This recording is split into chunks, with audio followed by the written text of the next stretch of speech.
자, 이 시간에는 연력학칙의 일법칙에서 대해서 설명합니다. 우리가 지배방정식이 비압축성일 때는 연속 방정식하고 모멘텀 쉽도가 그랬는데 우리가 압축성이 되면서 이제 에너지 방정식을 내야 된다 그랬잖아요.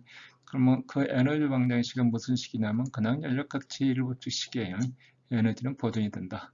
해서 연력학칙 일법칙의 기본 룰을 일법칙은 내부 에너지는 외부에서 가해진 열량에다가 외부에서 해준 일의 합이다. 그게 내부 에너지 변화다 이거죠. 내부 에너지라는 거는 뭐라 그랬죠? 내부 에너지라는 거는 연력학 변수에서 E는 거로 CVT고 플러스 상수 C가 있는데 상수 C가 우리 지난 시간에 적분하는 형태니까요. 근데 절대 온도가 0도면 모든 에너지 분자의 운동은 정지했기 때문에 E는 네 거로 처리해요. 내부 에너지라는 건 뭐냐면 내부 분자의 운동 에너지의 합이에요. 운동 에너지의 합이. H는 어떻게 되죠? 엔탈피는 CPT죠. CPT. 여기서도 마찬가지로 플러스 C가 있지만 절대 온도가 0이 되면 차적도 0 되는 거예요. 차적도 0이 돼서 저건 거기까지 가지는 못하지만 저건 그래서 우리는 그 내부 에너지 이렇게 표현하는데 이것도 자체는 분자의 운동 에너지다. 그 가운데 이제 E라는 거는 상태 변수. 상태 변수라는 거는 어떤 과정하고 상관없이 그 초기 상태하고 최종 상태만 알면은 그 값을 아는 거예요. 최종 상태를 알면. 그 다음에 델 Q, 델 W라고 하는 거는 중간 과정이 있기 때문에 중간 과정 어떤 물성치에서 어떤 상태로 이렇게 변화되는 과정에 작용하는 거기 때문에 델이라 그래요. 변화되는 과정. 뭐 E는 상태, 그 어떤 상태, 이 상태에 와 있으면 여기 1이 얼마인지 열량이 얼마인지 몰라요. 우리 중간 과정에 끼어드는 것보다가 델이라고 표시해요. 델이라고 해요. 그러면 중간 과정에 단열 과정이다 그러면 열량이 없는 거죠. 단열 과정이라는 거는 열량이 없다. 그 다음에 가역 과정이라는 거는 평행 상태를 유지하면서 제가 변한다. 뭐 마찰이나 디시페이션이 없다고 생각하면 돼요. 마찰이 없다. 점성이 없다 그러면 가역 과정 뒤쪽에 다시 한번 설명하겠지만 자, 단열이고 가역 과정인 거를 우리가 등 엔트로피 과정이라 그래. 등 엔트로피. 등 엔트로피라는 거는 우리가 엔트로피라는 거는 열을 가해주면 증가하고 가령 물을 끓이면 거 분자 운동이 올라가잖아요. 그래서 엔트로피가 증가하는 거고 냉장고에다 넣어서 얼음을 만들면 엔트로피가 감소하는 거고 그거보다 등 엔트로피라 그러지는 않는다 그죠? 그 다음에 이제 우리가 항상 엔트로피가 증가한다고 하는 거는 단열을 전제로 해서 엔트로피가 증가하는 거예요. 단열을 전제해서. 가역 과정이라는 건 뭐냐면 가역 과정이라는 거는 어떤 연력학 상태만 가지고 저건 그 원위치를 시킬 수가 있는 거예요. 원위치를 시킬 수 있다. 그거보다 등 엔트로피라고 한다. 자, 그 다음에 어떤 개에 해주는 일이라는 거는 자, 뭐 피스톤 이렇게 있으면 여기서 압력을 가해줘서 최적을 P라는 압력을 유지하면서 우리는 P가 외부에서 가해지는 힘도 되지만 그 안에 상태죠. 상태. 우리가 뒤에서 민다고 하면 이쪽에서 밀어주고 이쪽에서 이렇게 밀어주는 거죠. 이렇게. 그러면 P에다가 델 V 여기 최적 감소만큼을 곱해주면 어떻게 돼요? 그만큼이 버티면서 해주니까 해준 1이 되죠. 해준 1. 델 V, DV가 감소한 거죠. 감소. 그러니까 해준 1이라는 거는 그 압력에다가 감소한 최적. 그래서 마이너스 PV. 그래서 내부 에너지는 델 Q의 마이너스 PV. 델 Q의 마이너스 PV가 되는 거죠. 델 Q의 마이너스 PV가 된다. 자, 그 다음에 이제 연력학 제일법칙 그렇고 엔트로피 법칙이라는 건 어떻게 되냐면 엔트로피의 정의는 어떻게 되냐면 자, 엔트로피라는 건 어떤 그 온도나 밀도 압력처럼 어떤 상태 방정식이 아니고 그 상대적인 값이에요. 상대적인 값. 어떻게 정의가 되어 있냐면은 엔트로피 변화라는 거는 온도분의 가역 열량이 가역 과정을 통해서 가해진 열량이 가역 과정을 통해서 그러니까 뭐 가역 과정을 그러니까 다시 그만한 열량을 빼주면은 원위치로 돌아가는 거예요. 원위치로. 자, 그런데 실제는 어떻게 되냐면 실제는 이 가역 과정의 열량에다가 다른 변화가 없다면 열량 가해주면 엔트로피 올라갔다. 뭐 A만큼 열량 가해주면 엔트로피가 B만큼 올라갔다. A만큼 빼주면은 엔트로피도 B만큼 빠져야 되는 거예요. 그게 이제 가역 과정에 해당하는 열량이다, 그지? 열량 자체로는 그냥 가역 과정이에요. 열량 자체로는 그러니까 이걸 리버서블이라는 거는 뭐 열량 자체로는 뭐 가역이 되는 거예요. 근데 이제 그거 엔트로피가 어떻게 되느냐? 자, 엔트로피는 자 비가역 과정을 포함한다. 그래서 TS irreversible.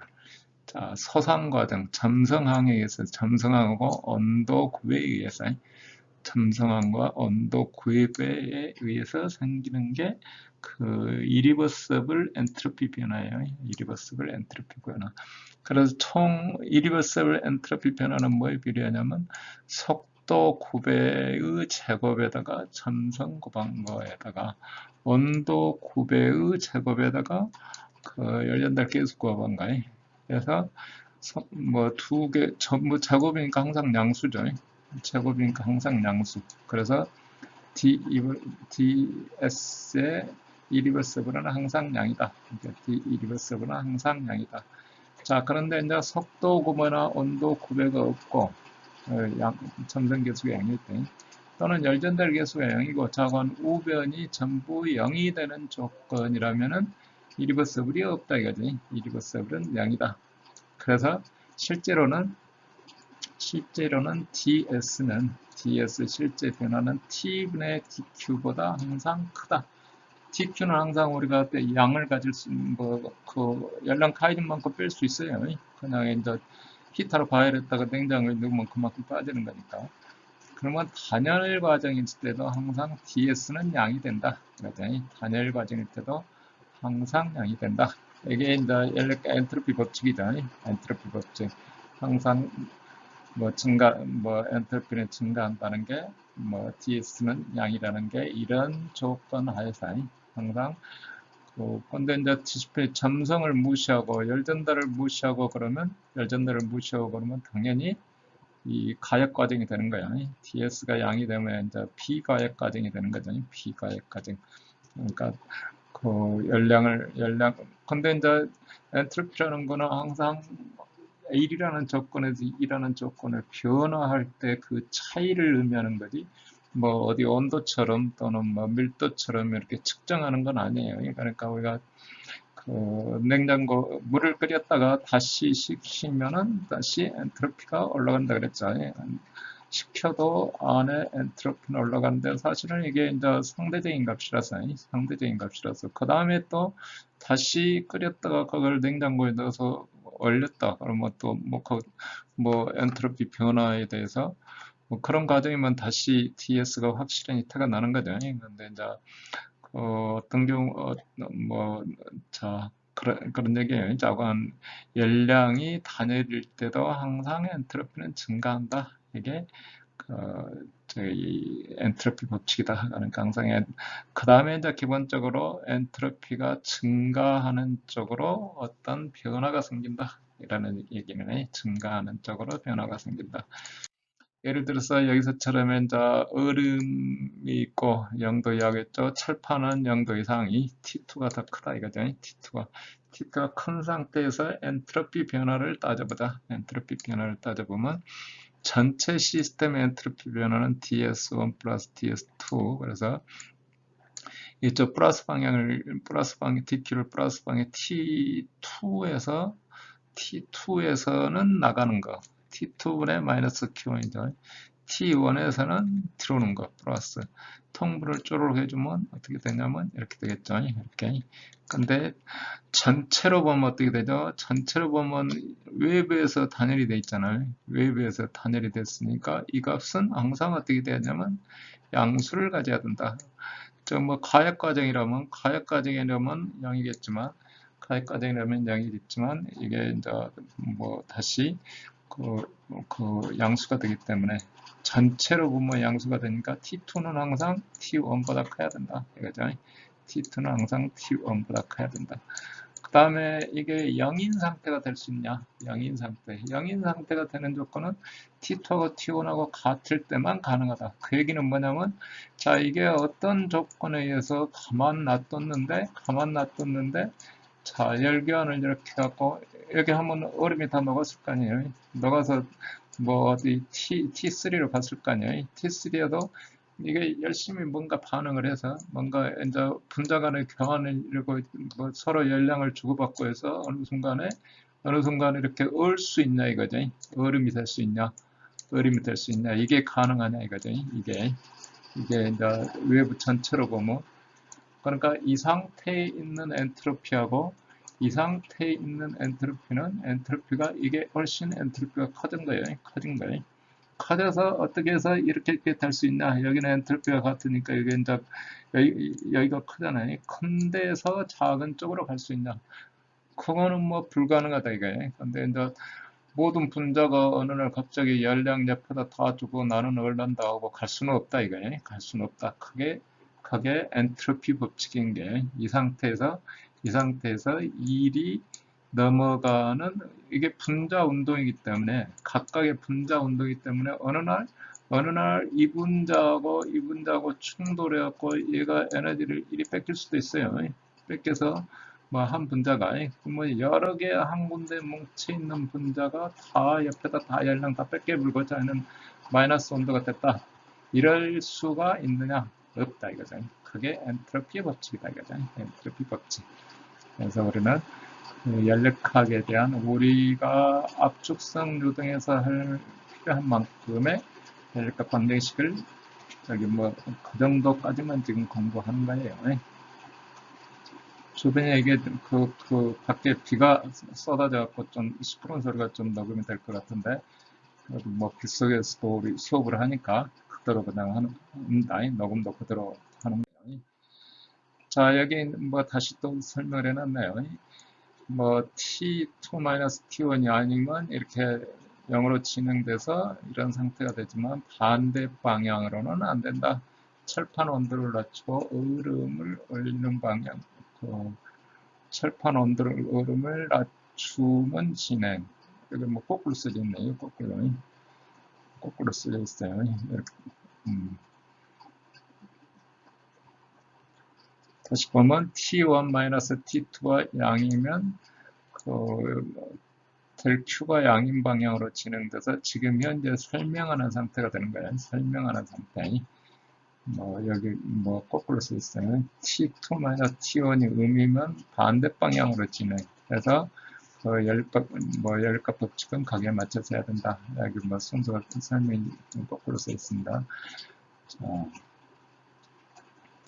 자, 근데 이제 연력학 체이 법칙이 왜 중요하냐면 여러 가지 현상을 우리가 나비스톡스키 수천을 풀면은 이제 우리 간단한 거 풀 때는 상관이 없는데 복잡한 걸 풀 때는 비선행 이퀴지션이 가지고 뭐 해가 유일하다는 게 증명이 안 돼 있어요. 그래서 수치 계산을 열심히 하다 보면 거꾸로 되는 충격파나 이런 현상이 거꾸로 나타나는 수가 있어요. 그런 경우에 엔트로피를 검사를 해보면 엔트로피 변화가 음인 영역이 나온다 이게 앞에서부터 흘러가면서 음인 영역이 나온다. 그러면 그 결과는 우리는 이거는 그 물리적으로 생기지 않는 게 단순한 수치 계산으로 나온 것이다 하는 것들을 검증하기 위해서 열같이 이 법칙을 따지는 겁니다. 자 그러면 이제 그 다음은 이제 우리가 엔트로피를 계산해 보자. 엔트로피를 계산할 때 점성에 의해서 생기는 이리버서블 엔트로피는 우리가 우리가 비례 아까도 얘기했듯이 그 점성 계수하고 속도 구배, 그 다음에 열 전달 계수하고 온도 구배에 의해서 비례한다고 했지. 이게 정확하게 어떻게 된다고 할 수 없어요. 그래서 우리가 계산하는 거는 리버서블한 값, 열량에 대해서는 리버서블이라고 했죠. 열량에 대해서는. 그래서 그 TQ 리버서블은 T의 DS가 되고, 뭐 그대로 좀 대입하는 거예요. 델 Q는 거꾸로 D 플러스 P dV가 되고, 그래서 TDS 그대로 넣으면 TE의 PBV가 되죠. H는 어떻게 되냐면 E 플러스 PV라고 그랬잖아요. 로그 E 플러스 뭐 PV, PV는 본래 H는 거리 E 플러스 로그의 P였는데 노가 비체적으로 바꿔지니까 PV가 되는 거죠. DH 해주면은 강요소 빌려주니까 딱 이렇게 되죠. D는 거로 P의 DV. 그러면 이 식하고 뭐 구멍이 이렇게 넘어주면 어떤 식이 되냐면 다시 뭐 써보면 돼요. 이렇게. 자, TH는 CP의 DP고, 저렇게 빼주면 CP는 저기 CP가 상수인 조건에서 열적 완전 기체, CP의 DT-V의 DP. 해서 TS는 이거로 T를 이쪽으로 넘겨서 DT의 뭐 마이너스 T분의 V의 DP. 여기다가 이제 PV는 이거로 RT 대입, PV는 이거 RT 대입. 하지만 여기 뭐 T분의 1은 그대로 놔두고 여기 대입해주면 이렇게 P분의 DP가 되고 여기가 K가 아니고 R입니다. R의 DP. 적분해주면 어떻게 되냐면 S1에서 S2는 T1에서 T2까지 CP의 T의 DP에 자 여기 마이너스 R의 로그 P1분의 P2 P1분의 P2 여기도 마찬가지로 CP가 상수니까 아까는 이제 R은 상수지만 CP는 이제 뭐 상수라는 정의가 없었으니까 열적 완전기체라는 가정에서 CP는 이거로 로그 T1분의 T2 이렇게 계산이 된다. 그러면 등엔트로피라 그러면 뭐에서 이제 어떤 그 열량이 가해지거나 온도 변화가 생기고 그러면 똑같은 방법으로 내부 에너지도 똑같은 방법으로 유도하는 거예요. 그러면 여기 CV가 되고 여기에 플러스 뭐 마이너스 플러스에서 S처럼 이렇게 이런 관계가 되고 자 그러면 이제 뭐 엔트로피 계산하라 그러면 두 상태의 1인 상태에서 2인 상태로 그러니까 T1, P1인 상태에서 T2, P2로 또는 T1, V1인 상태에서 T2, V2로 변화할 때의 엔트로피 변화가 되는 거예요. 이게 이 식을 가지고 우리가 엔트로피를 계산할 수 있다. 단지 가역 가정에 대한 거에서만 가역 엔트로피에 대해서만 여기서는 이제 온도 빼면 다시 떨어지거나 높아지거나 뭐 그렇게 되는 거죠. 자, 근데 이제 가역 과정에서 열량이 없다 그러면은 자, 이리버서블한 엔트로피도 0이고 그 다음에 DQ도 0이다.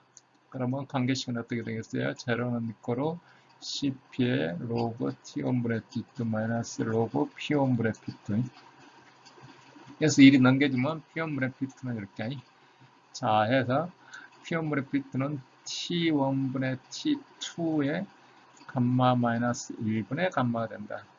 R분의 CP니까 여기 CP 정의가 이렇게 돼 있잖아요. 여기다 R 곱해주는 거니까. 같은 방법으로 계산을 하면 우리가 이제 등엔트로피 과정에서의 등엔트로피 변화 과정에서의 P1과 P2의 상태. 뭐 여기 P하고 T 나왔으니까 로는 상태 방정식 집어넣으면 되잖아요. 이처럼 최종 관계식은 어떤 상태에서부터 자 등엔트로피 변화 과정이라면 여기에서부터 1이 변화를 갖는데 이게 등엔트로피 과정이다. 등엔트로피 과정이라는 건 뭐냐면 단열이고 리버서블은 과정이다.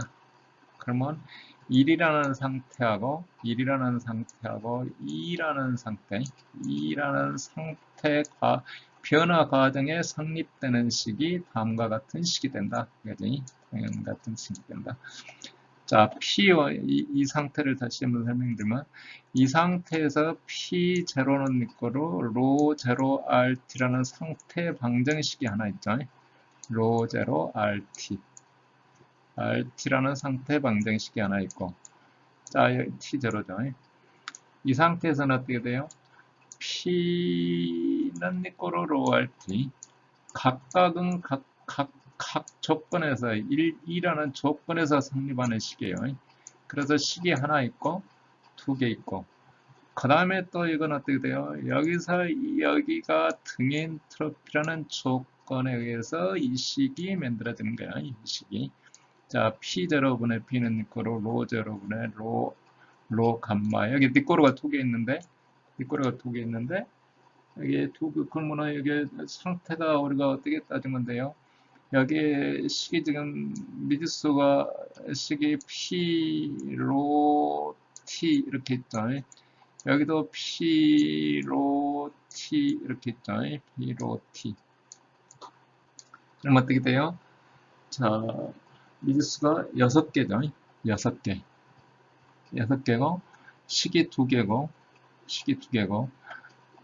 그 다음에 여기는 어떻게 되냐면, 여기 식이 2개고, 그러면 4개고, 그러면 2개만 알면 나머지를 다 아냐? 그게 아니고, 이 식은, 이 니꼬르는 상태 방정식을 대입해서 나온 식이에요. 중첩된 식이에요. 그러니까 사실은 유효한 니꼬르는 여기서는 하나예요. 하나. 유효한 식은 하나예요. 유효한 식은 한 개. 여기 지금 상태 방정식이 니꼬르 2개 붙어 있지만 니꼬르 2개하고 여기 각각 있는 거를 다 이렇게 니꼬르 4개를 다 써먹을 수 있는 게 아니고, 뭐 P는 니꼬로 로알티를 아까 처음에 구해놓은 이 식에다가 P는 니꼬로 로알티를 양쪽을 대입해서 식을 만들었어요. 그러니까 한 개예요.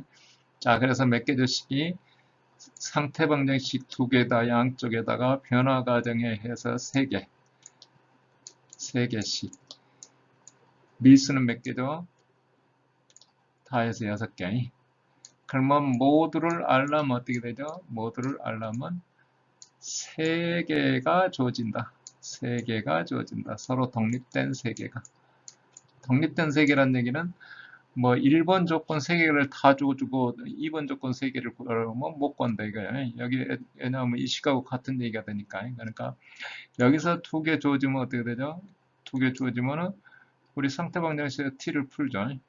그 다음에 이쪽에 뭐가 하나 주어지면 이쪽 조건에 의해서 나머지를 또 구하는 거예요. 나머지 하나 구하고 여기 상태 방정식 가지고 하나 구하고 나머지 2개를 구할 수 있다. 그래서 독립된 3개 조건이 주어지면, 독립된 3개라는 거는 어느 한쪽에만 3개 주어지는 게 아니고 한쪽에 2개 주어지고 한쪽에 미지수 하나 주어지면 우리는 해를 구할 수가 있다. 나머지 2개를 구할 수 있다 이거예요. 나머지 3개죠. 나머지 3개. 그러니까 식이 3개니까 1이나 2에서 2개 주어지고 반대쪽에서 하나 주어지면 나머지 3개를 구할 수 있다. 이거는 이제 뒤쪽에 우리가 여러 가지 조건을 푸는데 아주 중요한 관계예요. 우리가 구해야 될 미지수는 연력학 상태 방정식 한 포인트에서 열역각 상태 방정식 할 때는 두 조건이 주어지면 하나를 구한다 그랬죠. 그런데 등엔트로피 조건으로 넘어갈 때 그 뭐 6개가 주어져 있는데 그러면은 어떻게 구할 수 있냐면 그 가운데 3개가 독립된 3개가 주어지면 나머지 3개를 구할 수 있다. 4개가 독립돼서 주어져 있으면 당연히 뭐 구할 수 있죠. 그런데 그 상태가 등엔트로피인지 아닌지는 검토해 봐야 돼요. 그러니까 여기 이렇게 줘주면 t를 구하잖아요. 또 여기도 이렇게 p로가 줘주면 여기 t를 구할 수 있잖아요. 그러면 양쪽의 조건은 다 알아요. 근데 이쪽으로 넘어가는 등엔트로피 조건을 만족하는지는 그 컴퓨터에서 계산해 봐야 되는 거잖아요. 우리가 그러면 등엔트로피 조건으로 변해서 이렇게 됐구나 이렇게 되는 거고, 우리가 등엔트로피 조건이 주어지고 연력학 상태를 구하려면 이쪽에 2개 주어지면 하나 구하고 등엔트로피 조건에서 상대쪽 뭐 값을 구하고 그 다음에 여기 상태 방정식에서 구하고 해서 나머지를 구할 수가 있다는 거죠. 등엔트로피 조건에서 전부 구하는 거기 때문에. 그래서 이거를 새겨 들으셔야 됩니다. 새겨 드리고 있어야 된다는 거죠. 자, 이어서 그러면 이제 이거를 적용할 수 있는 범위는 어떻게 되냐? 벽면 근방에는 우리 뭐 여기 디시페이션이 있고 뭐 온도 구별, 속도 구별가 있어서 바로 적용할 수는 없다. 근데 이제 벽면에서 좀 떨어져 있으면은 떨어져 있고 단열 조건이면 우리가 구할 수가 있다. 근데 이제 단열 조건이라는 거 우리가 대기 중에 날아갈 때 우리가 그 지구는 흑체 복사라 그래서 이제 태양에서 들어오는 에너지만큼이 밖으로 나가요. 그러니까 공기가 계속 대피해지고 있는 게 아니다 이거지. 단열 정도 들어온 만큼 나가기 때문에 우리 햇볕 받을 때는 들어오고 뭐 안 받을 때는 나가고 그렇든지 어쨌든지 우리는 그 대기 중에 나를 때는 단열이고 우리 사실은 폴리트로픽 변화라 그러잖아요. 폴리트로픽 변화. 그러니까 폴리트로픽 변화라 그러는데 우리는 이제 단열 변화 저기 등엔트로피 변화하고 같이 취급해요. 같이 취급. 그래서 이제 등엔트로피가 필요한 거예요. 그러니까 대기 중에 나를 때는 우리 등엔트로피 변화다고 생각하고 감마값이 공기는 얼마죠? 감마값이 1.4죠. 감마값은 저기 CV분의 CP분의 CP 그러니까 등적 비열분의 등압 비열로 나타내는 거죠. 그러면 각 기체마다 다 값이 틀린데 이제 공기는 여러 가지 섞여 있으니까 같이 해서 이제 구해놓은 식이 그 1.4인데 뭐 소수 아래가 더 있는 것도 아니에요. 또 다른 숫자들은 뭐 뒤에 숫자가 엄청 뭐 U 숫자 뭐 10자리까지 막 쓰는데 우리 감마값은 1.4 그대로 쓰면 된다 이거죠. 그래서 이제 우리가 대기 중에 풀고자 하는 이런데 충격파가 생기는 거나 또는 뭐 어떤 노즐에 이렇게 흘러가면서 충격파가 생기는 거나 뭐 이런 현상들은 전부 방금처럼 등엔트로피 유동이라는 가정하에 하는 겁니다. 실제 이제 이 책에 보면 이제 뒤쪽에 가면 이제 이 점성을 고려해서 이제 비등엔트로피 유동에 대해서 보정을 해서 하도록 되는데 우리는 거기까지 가지는 않습니다. 실제 모든 유동을 계산할 때는 실제는 이제 등엔트로피를 해서 계산을 한다고 생각하시면 되겠어요. 그 다음에 이제 여기까지가 이제 연력학 우리가 쓰고자 하는 연력학에 대한 검토 내용이고요. 자, 그 다음에 이제 공격학적인 힘은 그러면 어떻게 되느냐? 공격학 힘은 어떻게 되는지 해서 우리 항공학과에서 배울 때 압력하고 전단력밖에 없어요. 힘이라는 거는. 그래서 압력, 노멀 포스, 전단력은 시어 포스에서 총 힘은 이렇게 표현한다. 그죠? 총 힘은. 자, 하면 여기에 이제 총 힘은 압력하고 전단력을 전부 척분한다. 그래서 이제 양력 방향과 항력 방향으로 구분한다. 근데 이제 실제 우리가 그 압축선 요동에서 할 때는 이런 이제 웨지형 에어포일이 그러면 이제 충격파가 이렇게 발생하죠. 충격파가 발생하고 여기 팽창파가 발생하고 충격파가 발생하고 그래서 여기 압력은 뭐 일정이에요. 또 여기 압력 별도로 충격파 지나면 그냥 일정 압력 이렇게 해서 우리가 압력에 의해서 생기는 노멀 포스와 렉실 포스 그 아음석에서는 에어포일 모양이 이렇게 뭐 아까 001가 됐든 뭐가 됐든 이렇게 부드럽게 되어 있어서 압력이 계속 변하죠. 압력이 계속 변하지만 초음속 에어포일은 기본적으로 이렇게 웨지 형상이 물론 얇은 날개 그냥 이거 평판으로 따지는 거예요. 평판으로. 그래서 이제 이 경우에 이제 압력하면 P 상면의 압력, 하면의 압력에 오면 토탈 포스가 그냥 이렇게 나오면 여기에 노멀 포스가 이 노멀 값이고 액셜 포스가 이쪽 방향이고 그래서 아음속에 계산하는 것보다는 훨씬 쉽게 계산한다 이거죠. 쉽게 계산하는 거예요. 그래서 대부분은 압력에 의해서 하는 거고 그 다음에 이제 그 저항값에 대해서는 이제 별도의 근데 우리는 저항값은 계산할 점성력은 계산을 고려하지 않으니까 그 다음에 이제 저항인 경우 프론트 바디인 경우도 대부분의 압력 저항이에요. 여기 뭉뚱한 이렇게 만들었다 그러면 여기 충격폭이 이렇게 발생하면 어마어마한 압력이 걸려요. 그래서 아주 얇은 날개, 그냥 얇은 날개. 그래서 그 유동 박리 이런 것들이 생기는데 우리는 그것까지는 하지 않고 박리가 없는 비점성 이론에 대해서만 계산하니까 압력에 대해서만 계산하는 거야. 만약에 이제 박리가 있는 경우는 점성을 좀 더 고려해야 된다는 거고 초음속 요동에서는 그래서 그 대부분의 압력 저항이 대부분이에요. 압력 변화가 크기 때문에 암석일 때는 압력 변화가 적지만 처음석일 때는 이렇게 뭐 바둑가 이렇게 확 가졌다 그러면 이 압력에 의해서 압력 변화가 엄청 크니까 이렇게 하면은 이 저항값이 엄청 크다 이거죠. 압력에 영향을 많이 주기 때문에. 그래서 이러한 특성을 가지고 합니다. 그래서 이번 시간까지는 제1장에서는 요동의 특성 이런 것들에 대해서 다뤄봤고요. 2장에서는 이제 본격적으로 지배 방정식을 다룰 계획입니다. 이상입니다.